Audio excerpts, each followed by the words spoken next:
Au nom du Père et du Fils et du Saint-Esprit. Amen. Shalom, shalom à tous ce matin, chers frères et sœurs dans le Seigneur. Je bénis Dieu pour vos vies.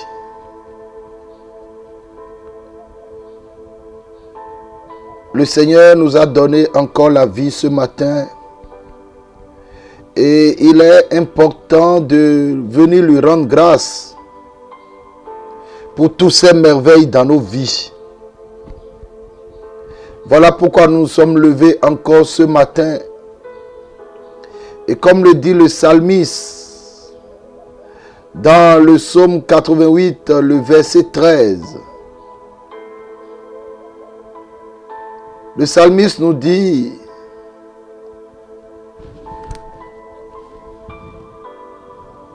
que dès le matin,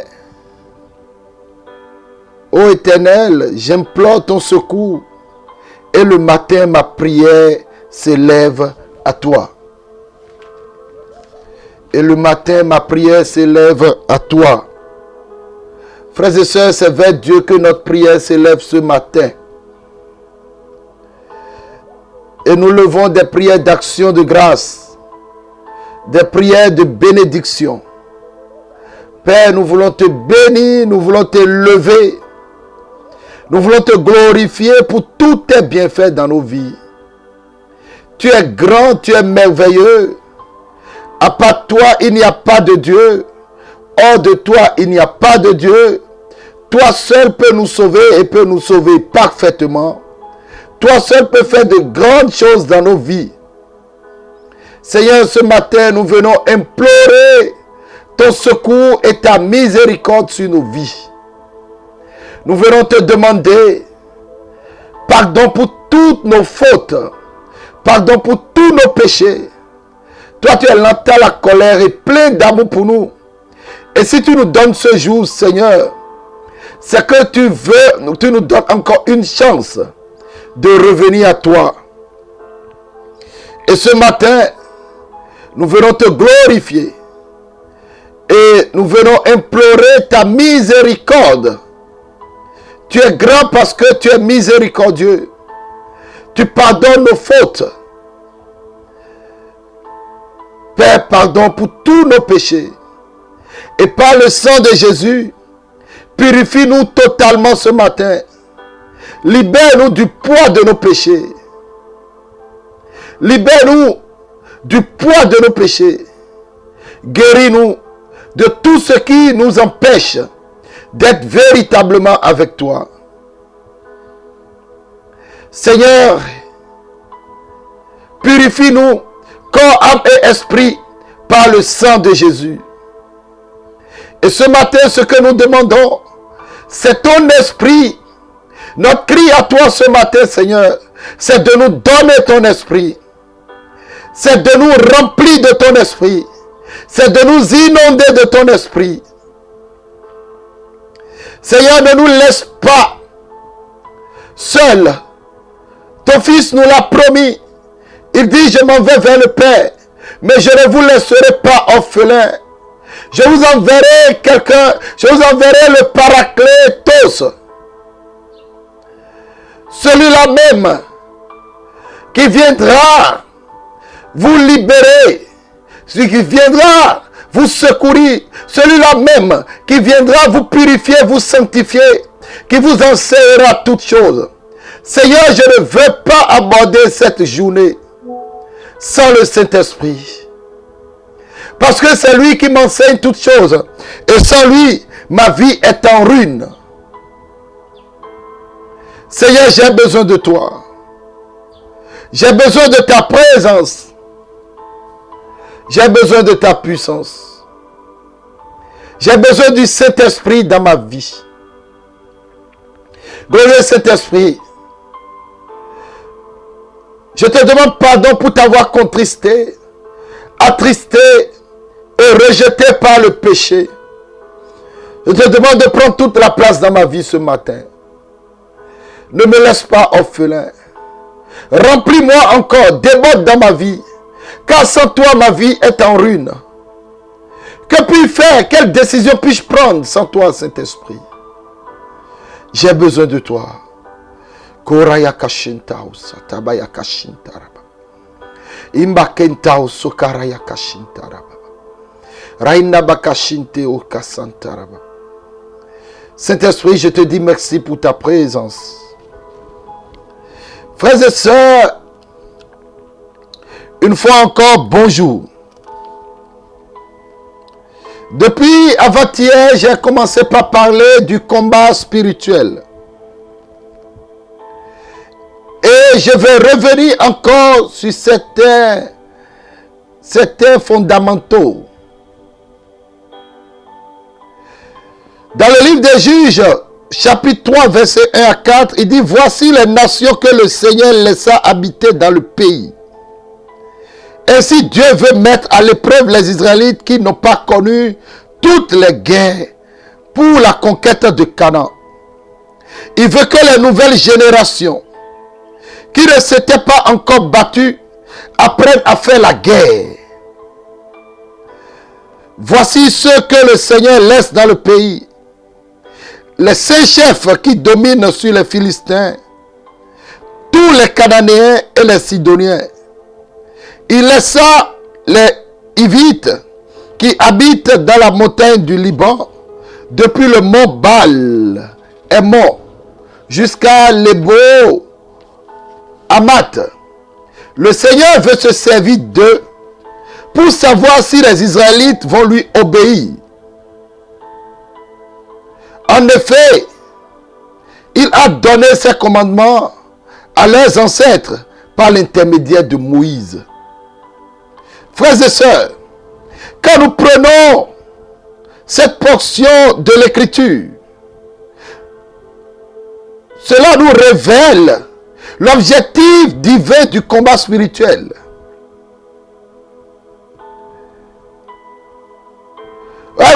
Dieu veut que son peuple connaisse ce qu'est le combat spirituel, ce qu'est le combat, et qu'il apprenne à se battre. Qu'il apprenne à se battre. Alléluia. On dit le Seigneur veut se servir d'eux pour savoir si les Israélites vont lui obéir. Alléluia. Donc comme le combat spirituel se lève toujours dans notre vie, le combat est plus dense.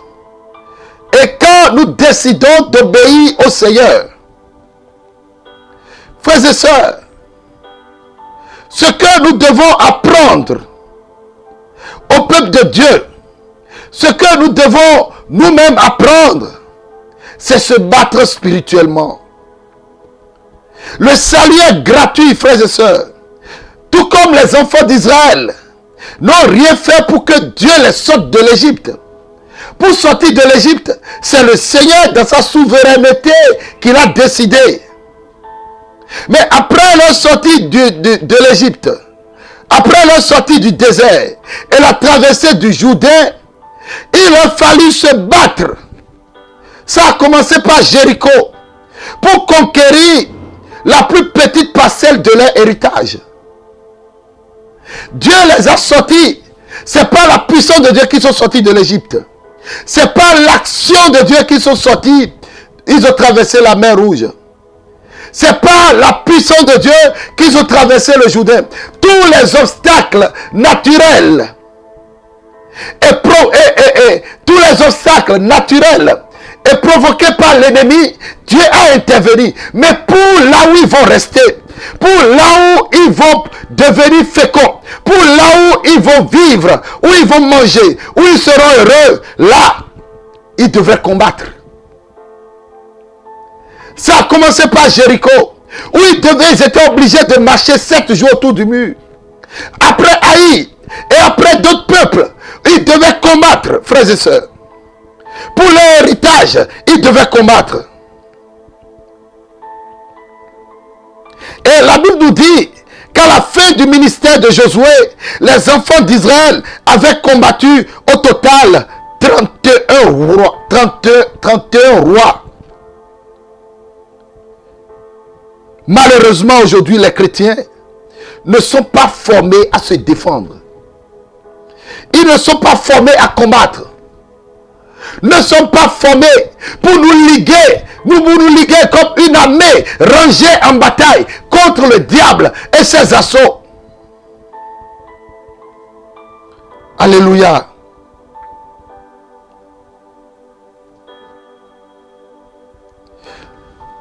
Frères et sœurs, dans la vie de tous les jours, le combat se passe entre les êtres physiques. Mais dans le domaine spirituel, le combat se déroule entre les êtres physiques, entre des êtres physiques, hommes et femmes, et des êtres spirituels, esprits et démons. Il y a deux niveaux de combat. Il y a le combat physique et le combat spirituel. Dans le combat physique, le combat se passe entre des humains. Mais dans le combat spirituel, c'est l'homme qui combat contre l'invisible. Et les chrétiens d'aujourd'hui sont surpris et déconcertés de découvrir que Satan est organisé et qu'il travaille systématiquement contre nous. Il travaille systématiquement contre nos familles. Il travaille contre nos différentes nations. Il travaille contre la ville où nous sommes. Il travaille contre la destinée de nos enfants. Satan travaille contre nos professions, nos emplois. Il travaille même contre l'église. Regardez tout ce que l'église traverse, frères et sœurs. Satan travaille contre nous. Satan veut nous détruire. Satan veut prendre le dessus. Il y a un combat qui est debout. Il y a un combat. Et si tu ne combats pas, frère, écoutez bien. Dans le livre de Jérémie, on dit malheur à celui qui retire son épée du carnage. Malheur à celui qui se retire de ce combat.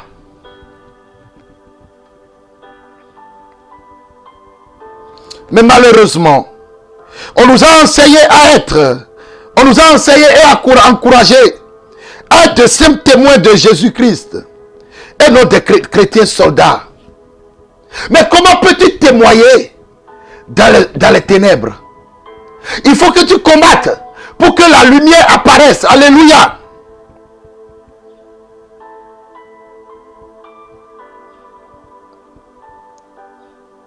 Nous devons être des chrétiens dynamiques. Nous devons être des chrétiens combattants. En effet, frères et sœurs, à combien de chrétiens on a enseigné la destruction des forteresses? Comme nous le dit 2 Corinthiens 10:4. À combien de chrétiens on a enseigné, comme Jacques 4:7 le dit, à résister au diable? Ou encore à combattre les principautés, les puissances, les princes de ce monde des ténèbres et des esprits méchants dans les lieux célestes. Éphésiens 6:12. En tant que chrétiens soldats, frères et sœurs, il nous faut acquérir une connaissance pratique du combat spirituel. Mais l'autre chose, c'est que les chrétiens confondent le combat spirituel. Les chrétiens confondent le combat spirituel et la prière. Le combat spirituel est complémentaire à la prière. Ce sont deux activités spirituelles différentes. La prière s'adresse à Dieu. Mais le combat spirituel s'adresse aux choses, aux situations, à l'ennemi.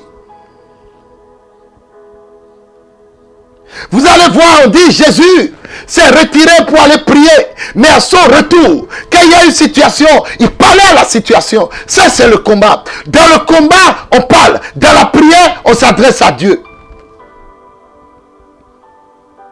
Mais nous confondons la prière et le combat. Mais comment veux-tu avoir la victoire? Et c'est là, je vais t'amener ce matin. Comment veux-tu avoir la victoire dans le combat spirituel? Frères et sœurs, si tu ne passes pas plus de temps dans la présence de Dieu pour être revêtu de sa puissance.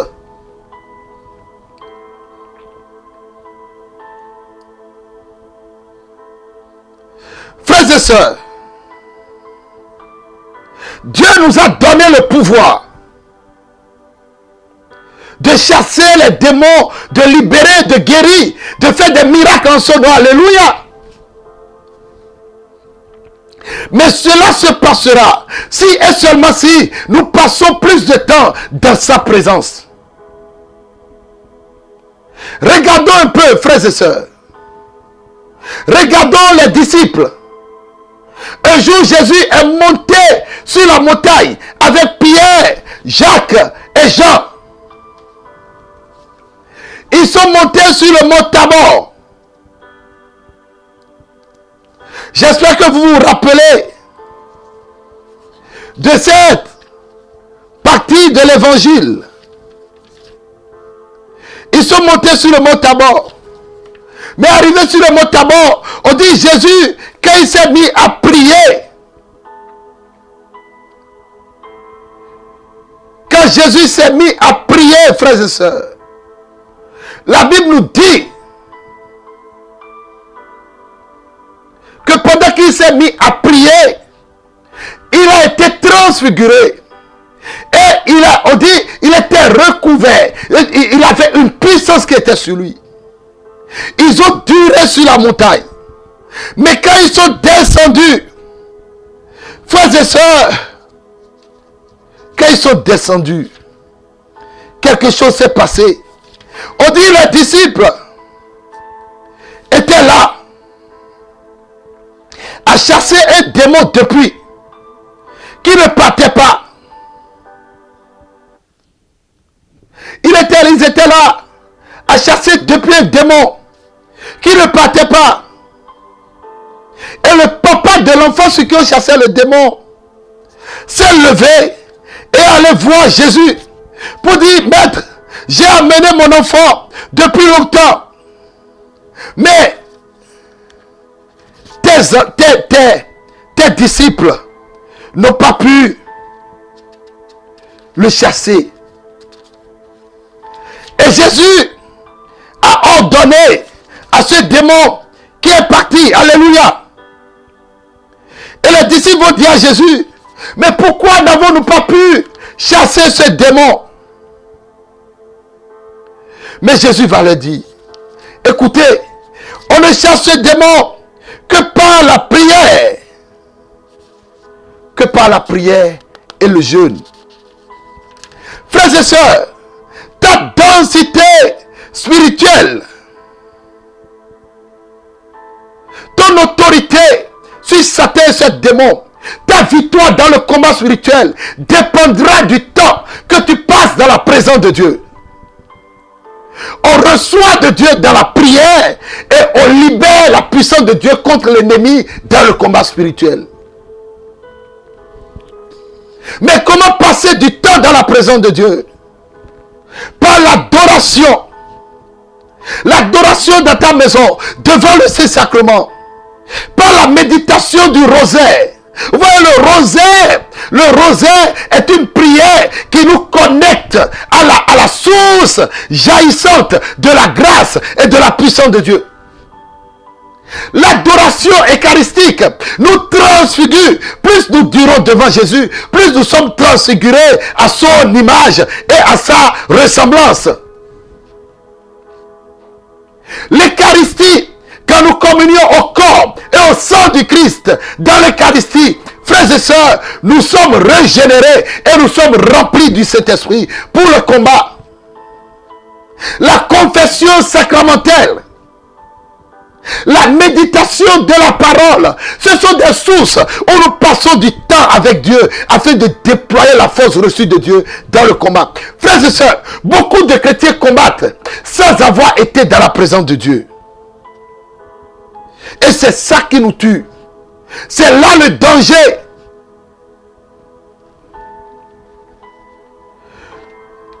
Pour combattre, tu dois aller devant Dieu. Écoutez, je veux finir. Josué a chuté devant Haï. Après Jéricho, Josué a chuté parce qu'ils n'ont pas consulté l'Éternel avant d'aller chez Haï. Et ils ont échoué. Mais quand Josué a pris son temps Soyons dans la présence de Dieu, dans la repentance, face qu'on t'aime. Frères et sœurs, le Seigneur a donné d'autres instructions et le combat a été gagné.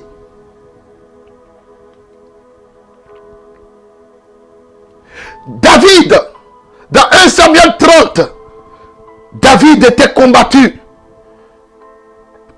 Avant d'aller au combat, on dit David consulta l'Éternel.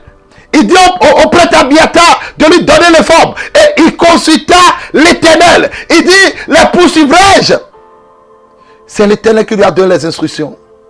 Quand le combat se lève dans notre vie, frères et sœurs, quel est le comportement que nous adoptons? Souvent quand nous avons des problèmes, la maladie, l'échec, on ne comprend rien, nous nous mettons à prier. Seigneur, sauve-moi. Seigneur, délivre-moi. Et tu es allé dans la présence de Dieu pour demander à Dieu, comment vais-je agir?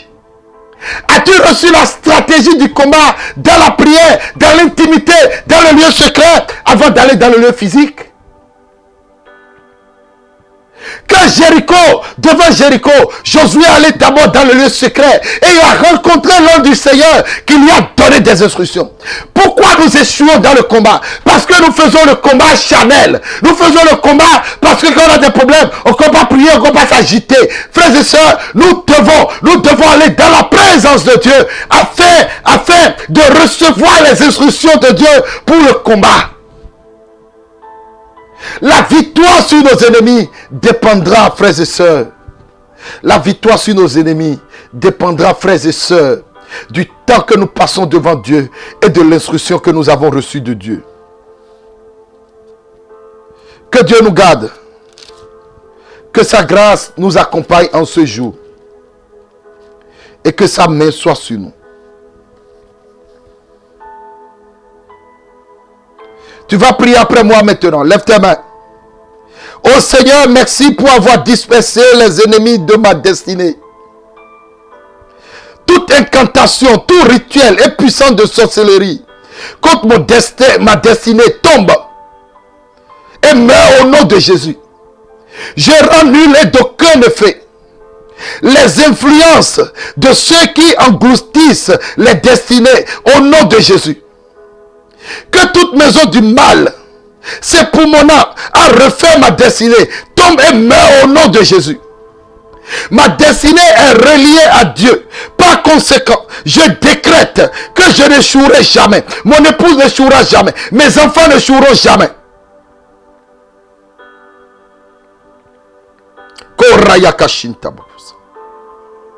Je refuse d'être programmé contre ma destinée au nom de Jésus. Je détruis toute consigne de ma destinée dans le monde marin. Dans le monde marin. Au nom de Jésus.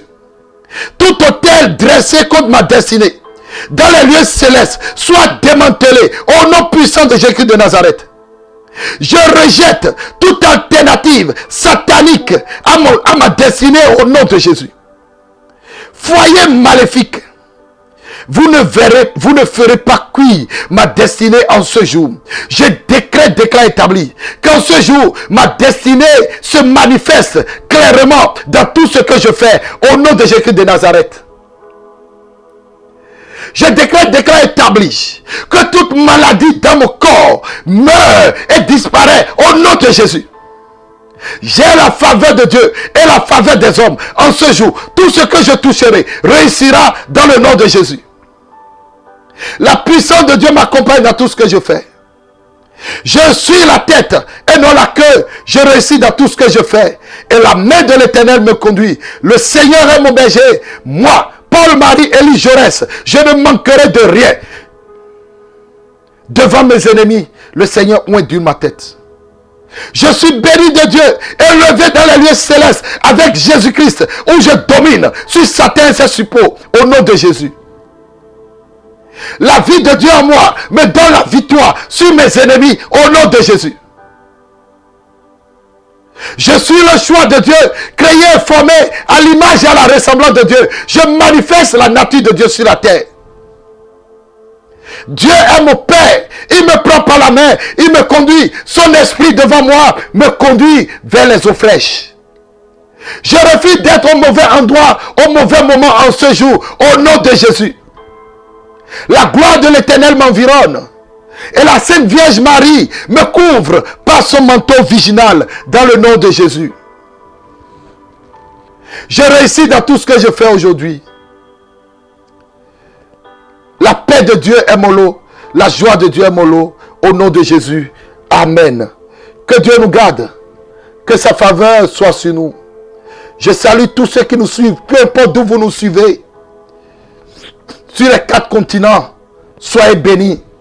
Et portez un témoignage grandiose en ce jour. Au nom de Jésus. Au nom du Père et du Fils et du Saint-Esprit. Amen. Agréable journée à vous. Vous pouvez envoyer vos témoignages dans mon inbox.